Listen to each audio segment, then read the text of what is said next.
As a small business owner or self-employed, you might have felt left behind when looking at stats of median income of your age group. But today we're going to investigate some of the big advantages of being self-employed and having your own business rather than being an employee. First of all, when looking at salaries of employees and comparing yourself to others, people usually talk about gross numbers, meaning income before tax. But the real net amount, the number after taxes, will usually be a lot less than the gross amount. Depending on where you live and which country, it could be 30 to 60% lower than the gross amount. So this is an important point we need to remember. Lower salaries will usually be taxed less, higher salaries will be taxed more. But talking about gross numbers is almost like an incentive or a sales tactic to get people to work. It's almost like people are working for the status of having a high salary rather than looking at the real net numbers, the numbers after tax. One incentive why it could make sense to become an employee is that many employees have an automated contribution to a pension plan. But also here we will look at some of the disadvantages of this. In some countries like Sweden where I live, all employees are part of a pension plan.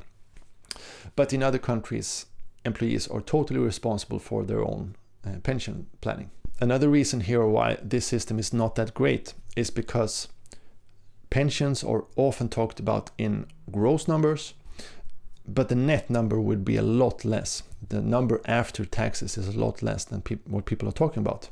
The government could also change the taxation of the pension plans on short notice if there would be a shortage of funds. For example, my grandfather, he contributed each month into a retirement account that was promised to be taxed at a very low rate. But at the time of retirement, they changed the game, so it became taxed much higher. So we never really know what could happen with our retirement funds. Many employees spend the majority of their income. They might dedicate a few percentage towards paying down their mortgage or investing in a long-term investment plan, but the majority is probably dedicated towards consumption. They feel that after they have worked so hard, they need to treat themselves by buying a nicer house, nicer car, buying clothes, going out to eat, etc. So most of their money will be spent on these things rather than buying assets and building wealth. They are in what we could call the status game. They feel a need to portray a high lifestyle, rich lifestyle, rather than actually buying assets and building a net worth. A hidden cost of being an employee is that the majority of your mental energy will be dedicated to working for someone else, and very little energy will be left over to dedicate for your own projects and your own business or your own investments. After a hard day's work, many people come home, crash in the sofa, scroll on social media or watch series or want to buy something online. And this is because they don't have any energy left over after working really hard.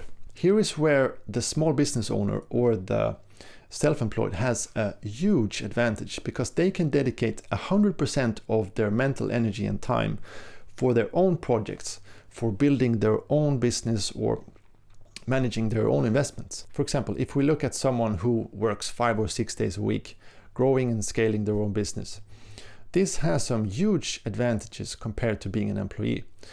The tax advantages here are huge, because all those costs that come about from growing their own business are tax deductible.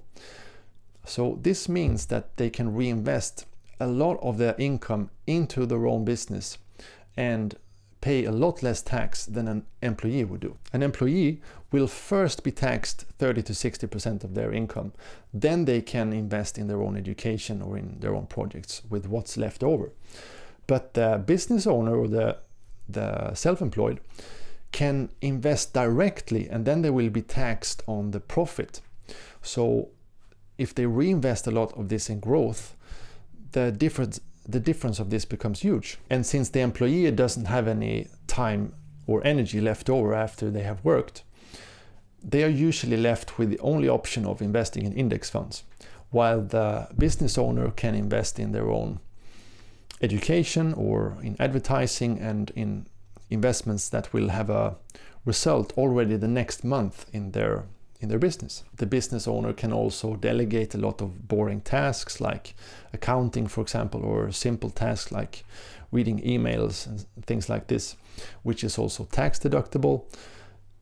And they can also then use this time and energy that is left over for more important things. So can you see what a huge advantage they have over an employee that needs to do everything themselves? They don't have any tax advantages, and they need to work really hard just to get by. For example, a building company could buy land, build an apartment house and rent out apartments, or buy an existing apartment building, renovate it and rent it out. The costs of this would be tax deductible. So for example, I know one family who has done projects like this, and they have recently bought a big silo that they will convert into apartments with ocean view. Another reason why it would make sense to being self-employed or having your own business is that after working several years with something, you're likely to become very good at it and could become the expert in your field. This could open up for amazing opportunities when it comes to capital allocation, because you could invest in things that you have a great understanding in and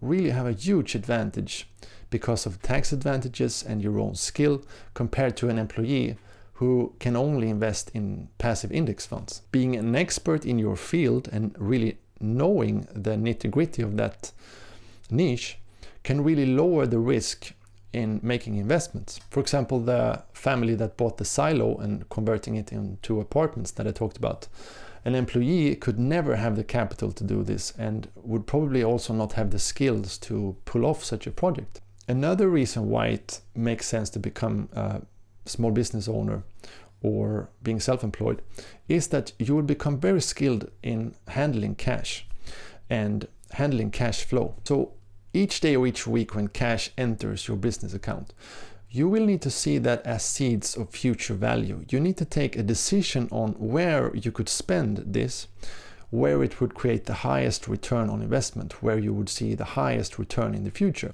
For example, if you decide to take out all that cash in salary, you probably need to pay a 30 to 50% tax. But if you instead decide to reinvest that money into advertising, that could pay $2 to $3 back for each dollar invested the next month. And if you would invest in your own education from your business, this could mean that for each dollar you spend, you get $1 to $5 back per month for the rest of your life, which could be a really amazing investment. This is a very different way from how employees look at their income.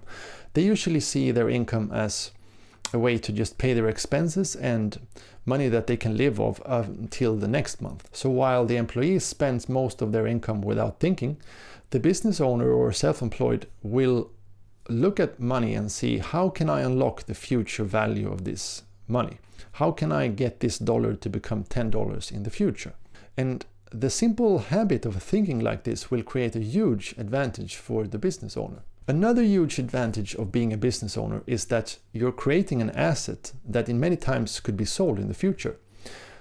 So if other people see value in your business and could take it over and run it instead of you, it usually has a value and could be sold to someone else. If you mainly sell services and the business is very dependent on you, it might not have such a great value to others. But if you have run a business for a long time, you probably will have built up assets in the business by buying assets or for example, buying investments with this business, and then it will have a value over time. For example, I've seen one truck driver who at the age of retirement had several $100,000 in his business accounts. Or it could be a person who has bought the office where they're working in the building, or it could be someone who has bought stocks for a certain amount each month. And because businesses have tax advantages over normal employees, the amount of cash that could be built up in a business is much greater than what an employee could build. For example, many employees would be shocked to see what assets the local plumber has or the local electrician has in their company. Because when they have built up this company for many years, they probably start buying some apartment buildings or buying the business in the other city, for example, and expand their business. They simply play a game where they have much better tax rules and they can use their own expertise to grow their money. This is also the reason why it not might be the best choice to invest in index funds as a business owner. When I first started listening to Warren Buffett, I soon became aware that the advice that he gave for most people was to invest in a passive index fund over time. This could make sense for the employee that doesn't have any time and energy to manage their investments. But for a business owner who has developed an expertise over many years in one field, it could make much more sense to invest where they can leverage this expertise. Now you might say, if being a business owner is such a great idea, why do 90% of businesses fail within the first 5 to 10 years? Well, that's a very good point. And it is true that it might take a few attempts before building a successful business or finding something that you can do as being self-employed. Well, that's okay, because the payoff of building a business could be a lot higher than if you would have tried and not failed all these times. And from a conventional standpoint or from an employee standpoint, that might seem like a disaster to fail a business or to fail your project. But in the world of business, that's natural. It's totally okay to fail a few times. For example, I have had a few big failures in business before I built something that really worked. One reason why I think so many small businesses fail is because they haven't developed many of the necessary skills that are required to run a business. It can be managing cash flow, sell, advertise, legal aspects, many qualities that employees don't know so much about. But each time we fail and our project doesn't work, we get a new gem and we become better at these things, and soon we will be able to build a great business. Another reason why it makes sense to run your own business is because as you get older, it becomes more and more difficult to get a job. In Sweden, it's reported that even from 40 years old, it's more difficult getting a job.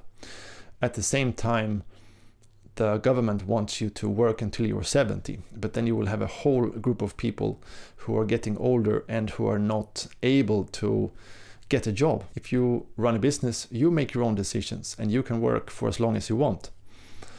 And usually in your 60s and 70s, if you have done things right, you should have pretty large amounts of capital built up or assets that you have built up during this time. So this could open up for totally new investment opportunities later in life that the employee that struggles to get a job could not even dream of. I hope you found some new reasons why it could make sense to run your own small business or being self-employed. Thank you so much for watching, and see you next week.